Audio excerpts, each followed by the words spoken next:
Hello and welcome to episode 84 of Tall Guy Talks Travel with Rick Doherty. Of course, I am your host, Rick Doherty. We have a very fun and informative show for you today. My good friend Sarah Says will be here for us to start the conversation about rope dropping the Disney theme parks. We'll talk a little bit more about what that means once Sarah joins me, but rope dropping is essentially the first ride you choose to ride on any given day immediately as the park is starting operations. Over the course of 2 episodes, Sarah and I will pick 3 rides from each of the 6 U.S. Disney theme parks that we think would be excellent choices to rope drop.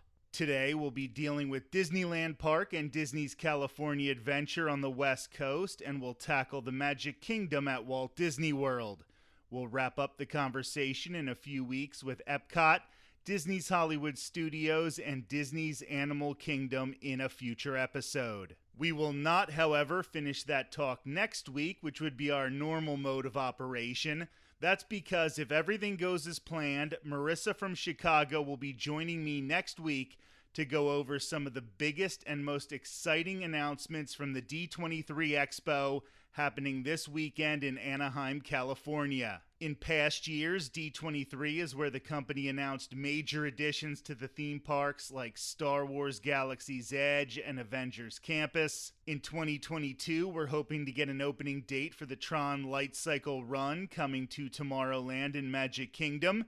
Information on the return of Fantasmic at Disney's Hollywood Studios, details on the new Frozen lands overseas, and much, much more. While the odds are pretty low, we're still holding out hope because it would be amazing to find out that the Mary Poppins attraction that was previously announced for Epcot would be put back on the front burner for Imagineering. Theme parks are just the beginning of what will be discussed at D23. They'll also talk about Disney Plus, Lucasfilm, Marvel, and Disney Cruise Line. There will be so much to talk about next week on the podcast. In addition to talk about the D23 Expo, Marissa and I may also have details on Mickey's Not So Scary Halloween Party. The event's been going on for about a month, but both of us have tickets to the event this weekend, even though it's on different days. Marissa and I also met up at Disney's Hollywood Studios on Tuesday of this week, and we decided to use the opportunity to give a little boost to my fundraising for CASA of Pinellas County, Florida. As many of you know, I walked Ireland's National Famine Way back in June to raise money and awareness in the fight against domestic violence. Since I returned, however, I have not stopped my fundraising efforts. I'll continue to raise money for CASA through the end of Domestic Violence Awareness Month on October 31st, 2022. With that in mind, I promised that if enough people donated to CASA in honor of my pilgrimage, on Tuesday I would ride the Twilight Zone Tower of Terror. I'm not a fan of drops in theme parks, so that was certainly a big ask for someone like me. Well, our community is filled with so many incredible people, and you donated enough that I felt obligated to live up to my end of the bargain. I rode Twilight Zone Tower of Terror for the first time. You can see a vlog from that day airing on the Tall Guy Talks Travel with Rick Doherty YouTube page on Saturday, September 10th. To reward me for facing my fears and helping survivors of domestic violence, please head to the donation link right now and give $10. That's all we're asking this week, just a $10 donation, with every single dollar going to CASA because there are no processing fees or middlemen. The link is casapinellas.org/walkwithrick/ That's CASAPINELLAS.org/walkwithrick/. All right, Sarah Says has been waiting way too long to start talking.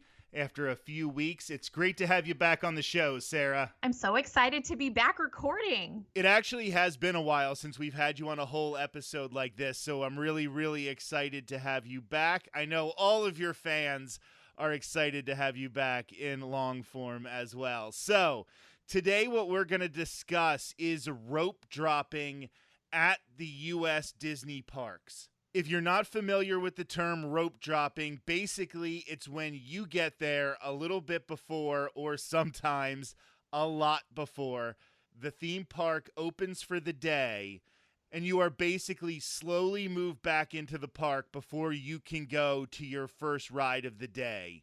Sometimes that first ride, because you're there early, you can go on something really, really hard to ride during the regular parts of the day with basically no wait. So rope dropping a park is part of a bigger Disney vacation planning conversation. What major ride do you want to get out of the way first thing in the day? Today, we're going to go through all 6 of the Disney US theme parks and 3 rides we think it would be okay to rope drop at those parks. We're just going to jump right into it right now and say Disneyland Park. The first ride we have for rope dropping is Star Wars Rise of the Resistance. So Sarah, what are some of the reasons that you think this is a good ride to make your first ride of the day? That's a great question.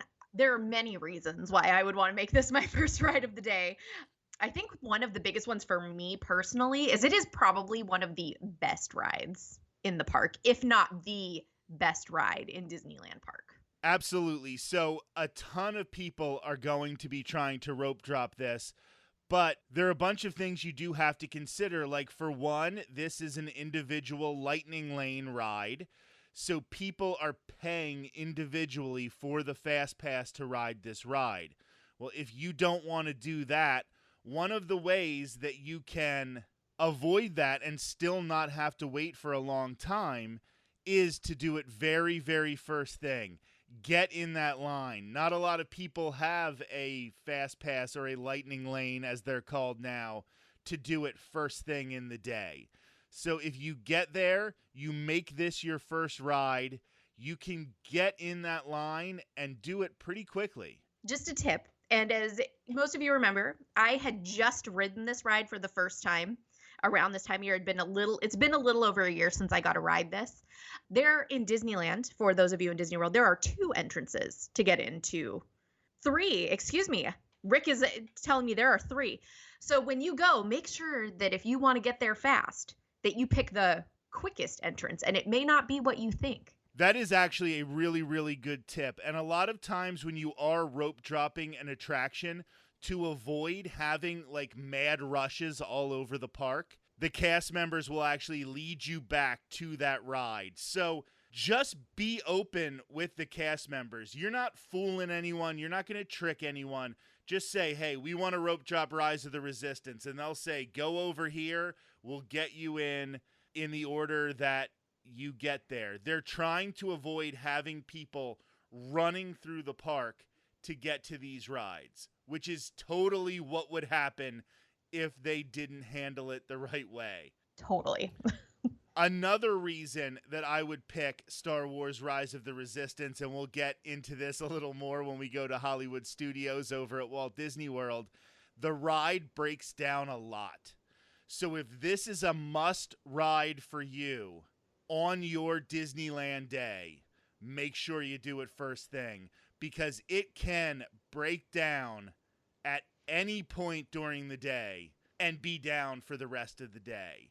Now, it also might not open with the park, so you have to be flexible where they say Rise of the Resistance is down. It's not opening with the park. When we were in Disneyland last year, there were a lot of rides that didn't open with the park. There were a lot of times where they said, if you're going directly to this ride, you're either going to have to wait or go do something else first. So keep all of that in mind, and that's going to go to our second ride on the list for things to rope drop at Disneyland. And I know for a fact that neither Sarah or I would pick this ride to be our first of the day.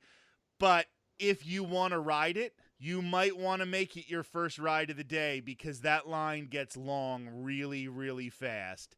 And it is in Fantasyland. What are we talking about here, Sarah? Peter Pan at Disneyland, you guys, It's like elbow throwing to get to Peter Pan at rope drop. But it does. It's for a Fantasyland ride. If you don't want to be standing in that line in heat with your kiddos for 90 plus minutes, rope dropping is the way to go for Peter Pan. And rope dropping for Peter Pan is no joke. It's like a contact sport. So you have to be prepared that it's not going to be fun. You're going to start your day cranky and you're going to start your day a little upset. But if you can get through Peter Pan very first thing in the day, and it only takes you 20 minutes in the queue, and then you can basically bang out the rest of Fantasyland in the next 40 minutes, you can do almost everything else.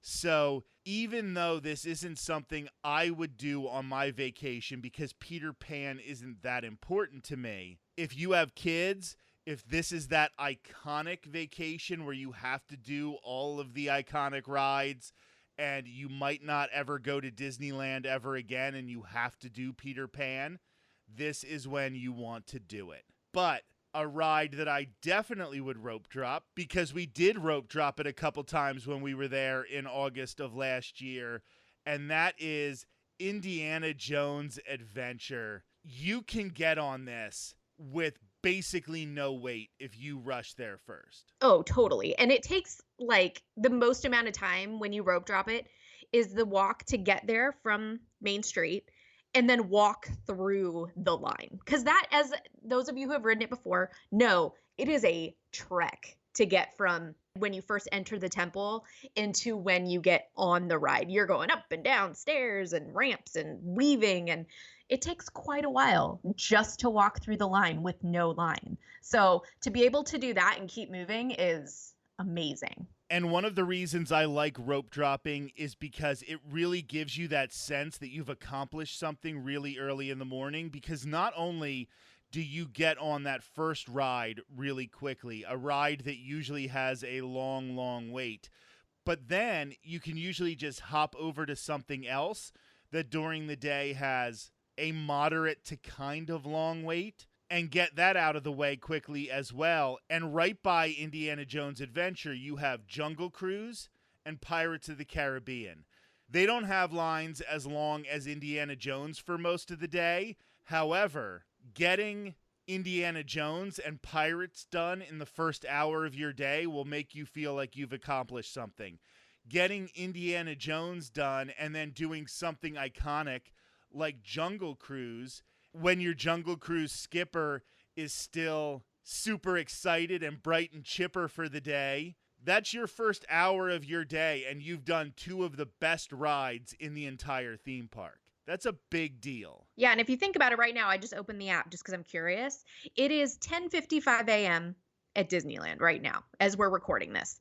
And Indy has a 75-minute wait. Jungle Cruise, literally next door, has a 45-minute wait. So if you can pop those out like right at the beginning and you don't have to worry about it. And then Pirates on the other side has a 30-minute wait. So that one, not too bad. But 75 and 45, that takes a big chunk out of your day if you don't think to go get those done right away and you really want to experience both those. Because as we know, it's been about a year now, a little over a year, that the Jungle Cruise has its new kind of spiel and everything going on. So if you haven't experienced it yet, it's definitely something you want to, because we had a great time. And now we're going to cross the Esplanade to Disney's California Adventure. And Sarah and I have had some heated conversations about what should be our third option on this list. And I think we basically discovered that the only reason we disagree on what should be the third option is that the first two options are so obvious. There really are only two right answers for this park. So we're going to start with the obvious answer. This is the one that at least one time on your trip, if you go for a week, at least one time, you are going to need to rope drop Radiator Springs Racers. We did it one of the times when we were down there, and I think we got on in 15 minutes. Oh, yeah, it was really quick. And I think when we got there, they hadn't quite opened the line yet. They were just opening it. So it was, yeah, we got on super fast. The only downside, though, to that is because we got on so fast, we didn't have a car to race, but we did have some friends in line behind us that when we waited for them to get off, he said that they did have a car that they got to race. So don't be disappointed if you don't have a car to race and you go early. Just get back in line. Potentially get back in line if it's not too late. But it's fun no matter whether you have a car to race or not. But definitely hoof it back there. You want to get on this one because, like Rick said about Rise, this breaks down frequently. So if you want to ride it and know you're probably going to get to ride it, it's going to be at rope drop. Later in the day, unfortunately, you could be watching the app and it could be down the whole rest of the day. Or you could have, like right now, a 110-minute wait. So I do suggest that you rope drop it once throughout your trip, but I also suggest if you have enough time, do this ride at night as well. But as Sarah has mentioned, it breaks down a lot. So if you are there your first night and you're walking around Disney's California Adventure and you see that it's a 70-minute wait for Radiator Springs Racers, just do it. Make sure you get this in on your trip because you never know. One of the other nights you're there, it might be down, and it is really, really fun to ride at night. I also want to say that it's not surprising that the friend who was behind us in line got a better experience than us because he's spoiled and he just seems to get everything. But we love him. We like him. He's fine. I did. So his wife is a treasure, but no, I'm just joking. The only reason I'm making these jokes is because I totally know he will be able to tell who we're talking about. So we're not talking behind his back. You're the worst, Burr. We're going to move on to the second ride. This is the only other really reasonable choice for California Adventure, and that's Guardians of the Galaxy Mission Breakout. You were actually able to do this as like a second rope drop after we did Radiator Springs Racer, and you got on it pretty quickly.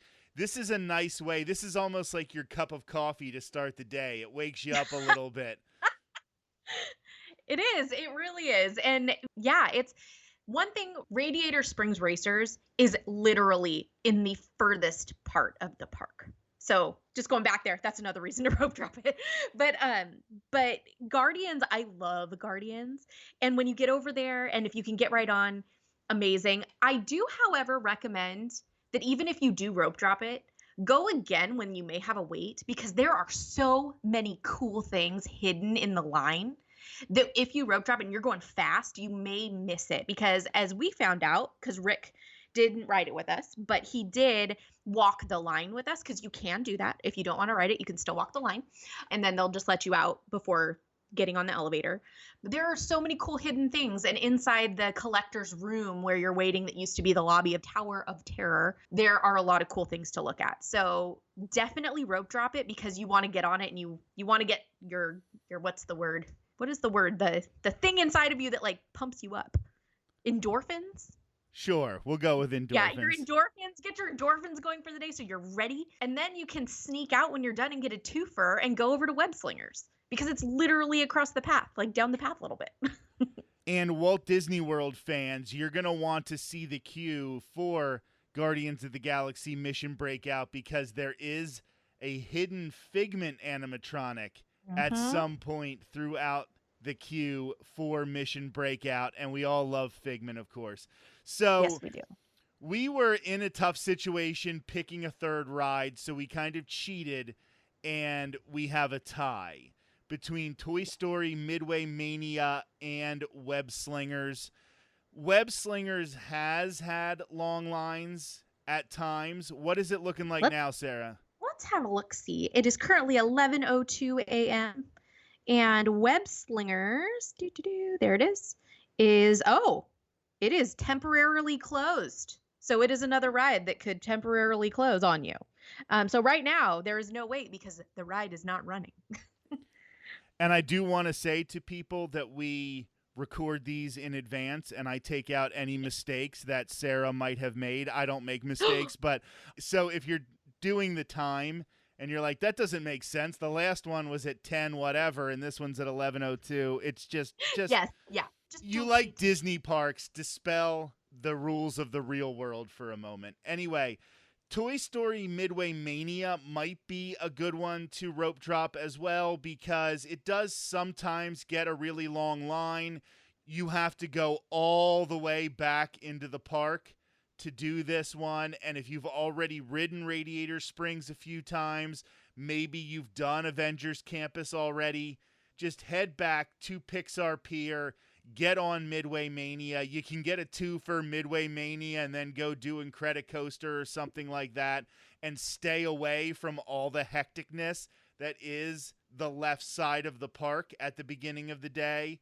But basically, if you have limited time, extremely limited time in California Adventure, you're going to want to rope drop one of those first 2 rides. Absolutely. So now we're heading east and we are going to check out Walt Disney World. And I think rope dropping at Walt Disney World is probably even more important than at Disneyland just because so many people are vacationing at Walt Disney World, and making sure they get to ride every single ride is so important. So we're going to start with Magic Kingdom. Magic Kingdom is one of those that has an obvious answer. This is definitely the thing you are going to want to rope drop if it is top of the list for you, if it is a ride that you have to do on your vacation. Maybe you have little kids. Seven Dwarfs Mine Train will get stupid long lines. Stupid long lines.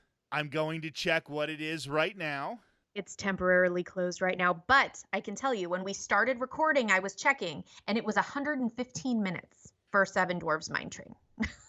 So think about this. It was 115 minutes and most of those people didn't get to ride it. So if you hit it first thing in the morning and you get it out of the way, it will go down when there is a thunderstorm. And it's Florida, remember, so there will be a thunderstorm. It will go down if there's just a problem with enough of the animatronics and enough of the track. This ride goes down a lot. It always has a gigantic, huge, long line. A lot of the queue, when the line gets too long, is stretched out into the hot parts of Fantasyland. There are a million reasons to rope drop this if it is important to you. And I think for most people, it is important that they ride it at least once in their vacation. This is definitely my number one. Numbers 2 and 3 aren't even really all that important, but heading over to Space Mountain, the reason I have this as my second on the rope drop list is for a very, very obvious reason. When people get to the hub, they're staring at Cinderella Castle and they're making that decision for the day. Most people are going to rope drop Seven Dwarfs Mine Train. They're going to go straight and they're going to be led right into the queue for Seven Dwarfs Mine Train. Then there are so many rides to the left. So many big rides. Big Thunder Mountain, Splash Mountain, Pirates of the Caribbean, Haunted Mansion, Jungle Cruise. All of those rides are to the left. Space Mountain is the only ride to the right. You can turn to the right and basically have Tomorrowland, not to yourself. Other people are going to rope drop it, but it is much, much easier to get on that really, really quickly. And that is a ride that goes down a lot. It is also a ride that has incredibly long lines in the afternoon as people make their way through the left side of the park and make their way over to the right side of the park. I love Space Mountain in Disneyland because I think it's the superior Space Mountain, but that's just me. But the thing I love about the one in Disney World, it is the superior Space Mountain, by the way. The thing I love about the one in Disney World is, you know what's right near it that we don't have on the West Coast is the lovely, I just had a brain fart. She is referring to the Tomorrowland Transit Yes. Authority People Mover, The which People Mover. is a great ride to hop on right after you do Space Mountain. But I would actually suggest that if you do rope drop Space Mountain and you get on it in like 15 minutes and you're off, make your second ride, your second rope drop, Astro Orbiters if you want to do Astro Orbiters. And I'm getting crinkle face from Sarah. I'm not saying doing Astro Orbiters is the right option, but if you do want to ride it and you have to take an elevator up, because the version of Astro Orbiters at Walt Disney World is on top of the People Mover. It's not a ride on the ground like at Disneyland. It's because we used to be on top of something, and then when they revamped that part of the park, they moved us to the ground, and that's not nearly as fun. It's not nearly as fun. However, one of the reasons I suggest doing it that early is because of the elevator. You have to wait not only in the queue, but then you have to wait for the elevator to take everybody up. So it actually can be a long process. And if there are fewer people in the queue at the time, that might be good. But you can really bang out almost all of Tomorrowland in Magic Kingdom very quickly if you rope drop Space Mountain. You can hit Space Mountain quickly, then Astro Orbiters, then do the People Mover, and then it's about time to hop on Monsters, Inc. Laugh Floor and Buzz Lightyear Space Ranger Spin, and you could get out of there very, very quickly and just have the entire side of the park finished. Oh yeah, totally. Like looking at the map now, because right now I'm really into looking at the wait times, is if you were to go now, and what time is it where you are, Rick? It's after later 2:00. Afternoon. Yeah. Okay, it's after 2:00. So you're looking at, from the times I'm seeing, you're looking at a good like 3.5 hours to get through all those rides if they don't change in the next few minutes. You're looking at a long day. Actually, no, it's probably more like 4.5 hours looking at it, because Buzz Lightyear, you're looking at 55 minutes. You're looking at 50 minutes on Space Mountain. But you could also go and ride the Carousel of Progress about 483 times if you're waiting for people on those rides, because it's a 5-minute wait. And then for the third ride that I have in Magic Kingdom, I picked Big Thunder Mountain Railroad. There are a couple reasonable answers to what should be the third one. The reason that I picked Big Thunder Mountain Railroad is obviously it is my favorite ride in all of Disneydom, but also it is the one in the furthest back corner of the left side of the park in Frontierland. So if you make your way all the way out to Big Thunder, ride it really, really quickly, then you can scoot right next door to Splash Mountain, or in a couple years when it is Tiana's, and then continue walking down and get on Pirates and then get on Jungle Cruise. It gets you all the way to the back part of the park first, and then you make your way back up front. Hopefully, you're back at Main Street USA in time for Festival of Fantasy in the afternoon. There we go. See, that's a good way. It's so interesting to me to look at the maps, like how different they are and where things are placed. And it's such a good way to go down, like head to that farthest corner and then work your way back down, because unlike Disneyland, I mean, you could do the same thing there, but then you end up in Star Wars, and Star Wars could spit you out anywhere. So if you're not used to it, where in Disney World and Magic Kingdom, you hit that Big Thunder Mountain and you have a nice little track back to where you're going, and you can get a lot done by rope dropping Big Thunder. And it's an amazing ride. That's where we're going to leave the conversation for right now. Sarah and I will move over to Epcot, Disney's Hollywood Studios, and Disney's Animal Kingdom in a future episode of Tall Guy Talks Travel with Rick Doherty. As I mentioned earlier, I'm continuing to raise money for CASA of Pinellas County, Florida, through the end of Domestic Violence Awareness Month, which is October. I walked Ireland's National Famine Way back in June to raise money, and just this past week, I rode Twilight Zone Tower of Terror to entice all of you to make donations.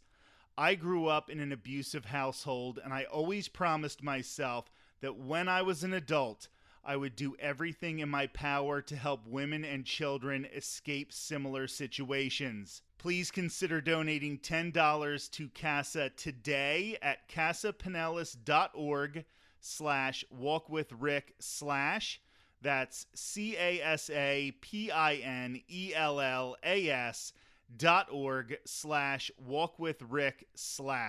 Every dollar you donate goes directly to CASA with no middlemen or processing fees. You can also catch the vlog where I finally rode Twilight Zone Tower of Terror for the first time on Saturday, September 10th. I promise it's a lot of fun. To see theme park vlogs as well as videos from the trail on Ireland's National Famine Way, make sure you're subscribed to the Tall Guy Talks Travel with Rick Doherty YouTube page. We're growing this thing each and every day, and you will definitely want to be a part of what we have planned in the future.